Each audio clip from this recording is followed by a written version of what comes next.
La he tsatsi lena ne re tlile go tla re etsa ka tabena ya bili hlene le di-argument tsatsi lena jwale re ne re tla re bontsha lekgotla hore Dr. Dipholo jwalo ka mosotho ofe kapa ofe o tlameha hore a fuwe beili ke tokelo ho ya ka constitution ya rona section 6 subsection 5 le section 12.2 di-section tsena di pedi jwalo di guarantee tokelo eno ya bail di re haeba ho na le a criminal charge kgahlanong le wena haeba fela nyewe ya ho sekgwa e bua ka pelenyana kapa ka nako e haufinyana haholo lekgotla le tlameha hore le fe bail. The operative word mono ke shall. So the operative word ke shall e bontshang hore molao wa rona wa motheo o etsa hore bail e be setlamo. Jwale re ne re tjho re haebe ha ona di-circumstances tse ka sitisang Dr. Dipholo hore a fuwe bail o tlameha hore le yena jwalo ka mosotho a fuwe bail jwalo e be ra bontsha hore molao o shiftela re tla burden of proof o crown hore e bontshe hore ka bopaki hore e bontshe hore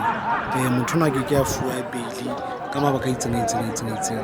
bontsha hore there has to be a factual basis ya rona motho ona ke a fuwa bail hobane e ska ba ntho e buang tjena fela hlamong wa motho ona ke a fuwa bail hobane o tla baleya o tlameha o bontshe from previous circumstances kapa instances hona o tena hore motho o tla baleya hobane a ile a etsa so submission ya rona e ne le hore crown ha ya fana ka mabaka a lekaneng e leng sesupo sa hore re bone motho ona ka baleya ho bole ke mokgo advocate Sapi ana bontsha hore o tlameha hore ho hlalohanye bakeng sa pelaelo fela le what we call a reasonable apprehension ya ho hle motho ona tla baleya me determining ka Sesotho se me re bontsha hore the determining factor mo ke tabeno ya bopaki o tlameha ho be le mapaki o tlameha ho be le ntho e crown itshitleng hodima yona ere hobane wana o la etsa ka mabaka ano re na le maikutlo a phethahetseng a hore ehle ha o ka wa lokollwa ka pele ehle o tla baleya o keke wa tla o kena nyewe ya ho fihlela mme ke yona test ke hore na motho a lokollotswe o tla tla nyewe ho fihlela e felella ha no kena le dipaki le hore le ntho tse ding tse amanang le nyewe ya hae le pele ho nyewe na o tla di attenda jwalo ka ha tlameha na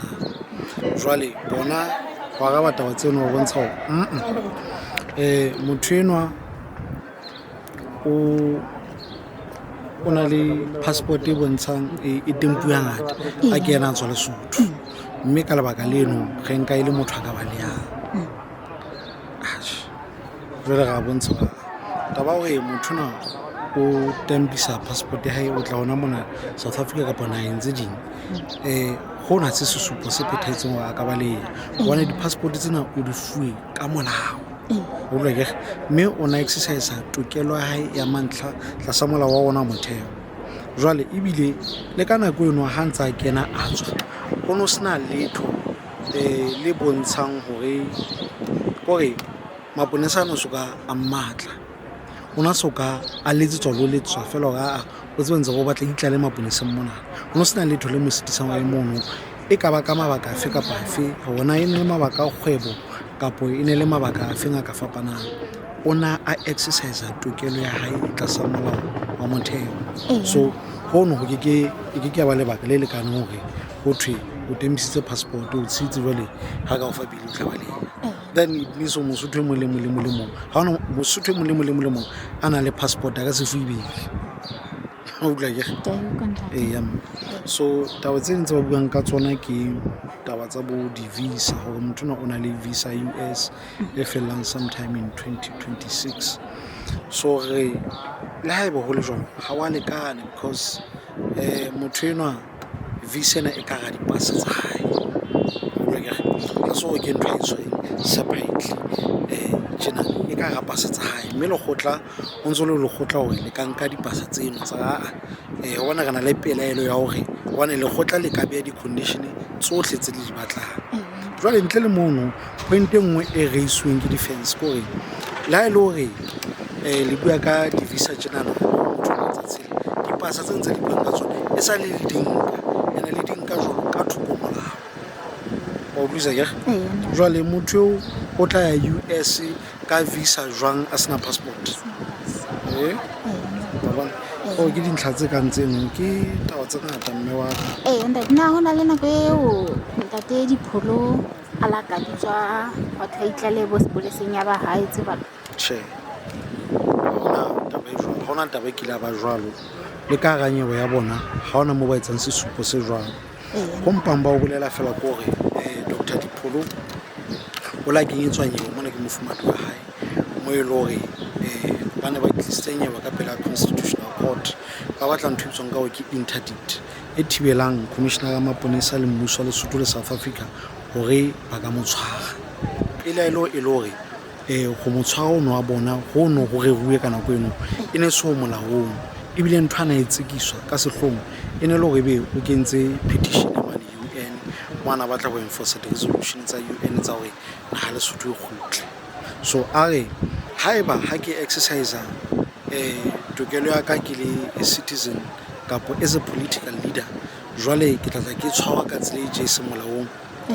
ke ya lekgotla tseba hore ke batla interdict enana fela ntse ke ipatile mona mo ke teng ke ipatile because ke belaela hore batho bana ba batla go ntshwara ka thoko molao so wena mphe ordera e ba thibelang go etsa ntho eno e seng molaong ke a lebo o lo ke ntate ke a duka o di akareditse ha se re phethela na o ka hlahisa dintlha o sa di hlalose o di hlahisa o di qolla dintlha tse le hore le fane ka tsona tsa hore le mabaka a hore le mokopela beili ka bangane hore na le lelapa ke mosebetsi wa mona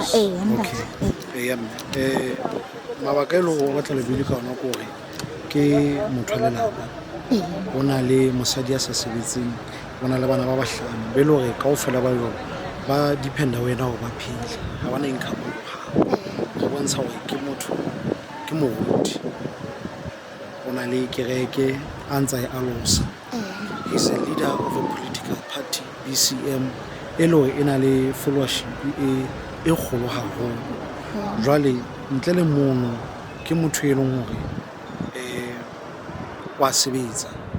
e le a member of parliament mme mosebetsi o no hae ke teng mo a fumana mokgwa wa ho phela o phisa ena le ba lelapa la hae bana ba dependa mo yena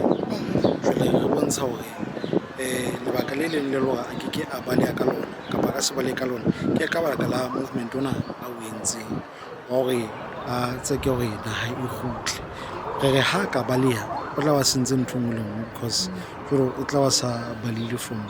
system ya molao